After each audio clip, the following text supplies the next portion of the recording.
Okay, welcome to video number 4 on our Flappy Bird style game. And if you remember last time, we've got 2 frames. We've got one frame which is the actual game, and the other frame which was the high score.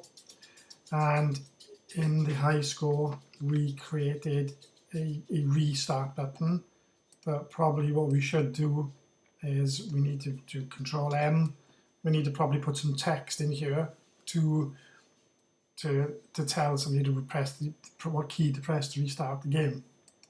And so insert an object, and if you scroll down you pick text. You can pick formatted text, and then drag the square, and then when you double click it you can type in what you need. So we could have well done, press R to restart,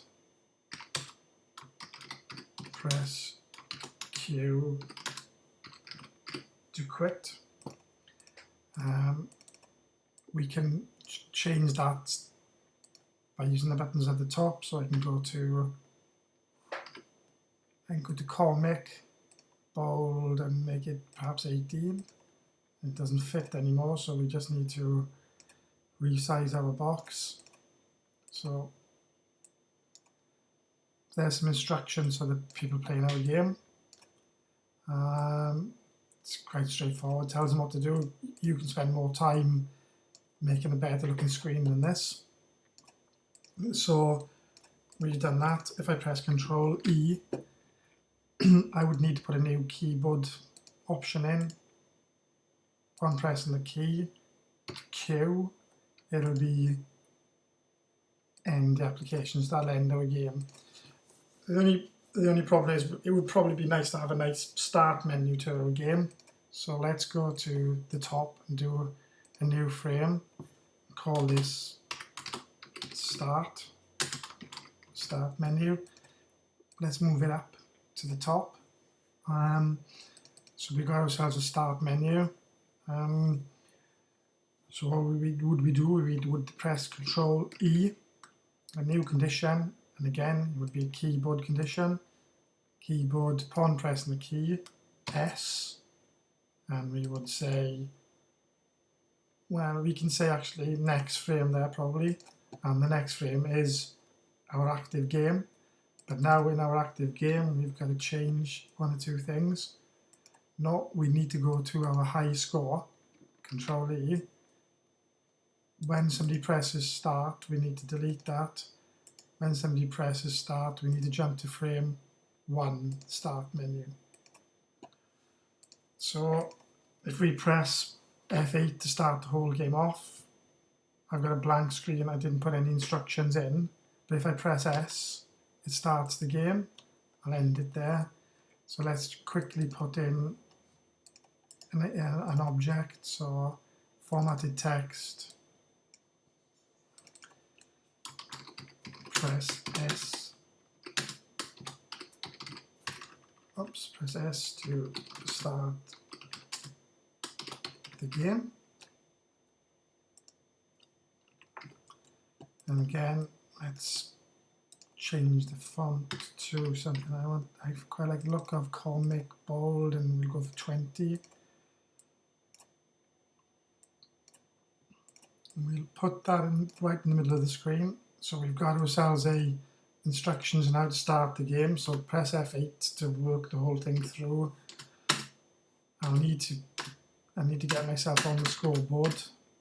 So I think I've got to score over 7 because we've been messing around with the scoreboard. So I'm pretty confident I can now get onto the scoreboard. So 1, and it should now give me the high score. I'll put in test, and let's have a look. Yeah, it's put me at the top, and it's saying well done, press R to restart, Q to quit. It does scroll, so I probably need to resize that, whatever we need to do. So if I press R to restart, it's gone. Press S to start the game, and I've started the cycle again. And and that's pretty much it. So F8, S, and again restarted. So we've got ourselves a nice menu structure. I think it would be nice to change some of the graphics within the game now. So we probably need to go to this frame. Let's go to Control and M. And if we look at the size of my object, what size is it? It's 32 by 32. It's quite a tidy size, but I don't like that object. I want to change it. So I'm going to delete it, and I'm going to go to Import. And I've already got some graphics I've got off the internet for the game. And here's one I've got, so I'll double click it. And now it's going to ask me, I don't want the background in there, I want it to be transparent. So if I click pick and I click drop, so I click pick and drop, when I click OK, it gets rid of that for me. So now when I click OK, you'll notice the B is much too big and there's a bit of tidying up needed, but I'll just change that to 45 and 45 in the dimensions area. And you notice the B is a lot smaller. I'll click it again, and I'll turn it that way, a bit more perhaps. I think perhaps 54 would have been better. So yeah, the B is a better size. So I press F7 to just test that frame. You can see I've now got a B, or drill B for those fans of Pokemon. So we've got that entered. Again, perhaps you could then in different levels enter different sizes. I think that you needed to be a little bit bigger. So that's my B put into the game. Now I'd like to have a background. So insert object, background there, and I just want to put a picture in. So I'll click OK. I'll click somewhere where I want it to go. So I want it to go in the corner to start with. And there's my image. And I know that that image is much too big, but I know that my screen is 640 by 480. I'm using the menu size and position there. So I drag that over, and there it goes. How do I know I was 640 by 480? If you click frame, it says the size there. So now I'll just press F7 to work in the current frame I'm in. And you'll see we've got a little bit more dimensions to the game.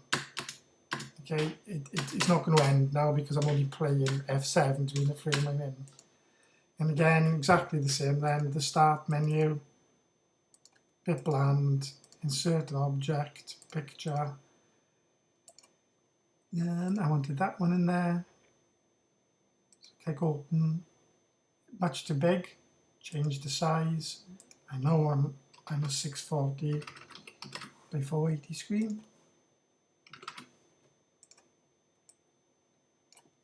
Oops, drag it over, it'll fit exact. And again, just to show you, you can put another picture in again. You can layer them. So I'm going to put that there. I'm going to put him in. And he's there. Sometimes you've got the option of bringing objects to the front or the back. So order to back. So if I do to back, he'll disappear. Order to, and he'll come back. So if I now go for F8 on my full game, I'll press S to start. There's my game playing. And we've now introduced graphics. I didn't quite get into the high score, so I can either restart or I can press quit. So that's quite a fast lesson there. There's one other thing that I've been asked by quite a few people during the lessons is you want an explosion when he hits these things. There is a trick to that one actually. If I go to miscellaneous and I go to explosions, I'll make that a bit bigger there for you. So miscellaneous, and where was I? Explosions there. You pick the explosion you like the look of. So there's miscellaneous too as well. I think there might be more in there. No, okay. So go to explosions. I quite like that sort of brighter explosion without the anything around it. So you need to drag that onto your screen. But what you need to do is you need to copy the last frame and make it blank. So right click, clone frame, go back to the bottom, click it, and then with a select it all, press delete, and you've now got an empty frame, so it'll just disappear. So we've got an explosion. We can move that off the screen. You don't want to see it at all. So what we need to do is go to Control E. We've got a collision between, and now we've got our object showing there. But we need to go to the create a new object. So basically, when there's a collision between the bee and the wall, we want to create an object, and quite simple, that one.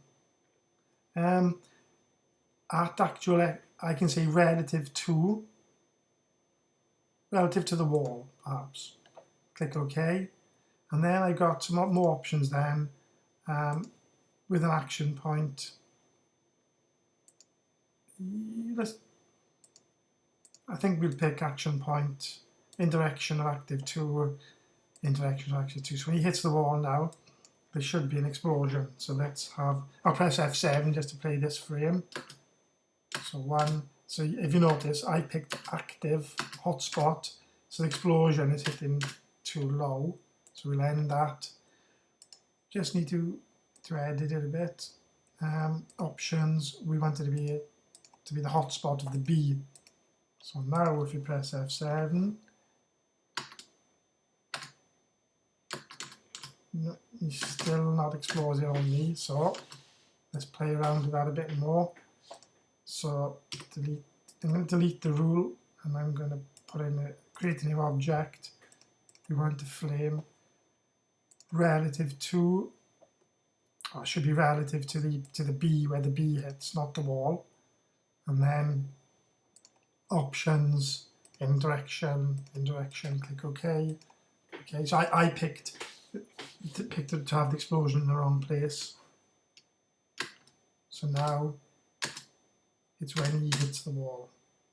So wherever he hits, that's where the explosion occurs.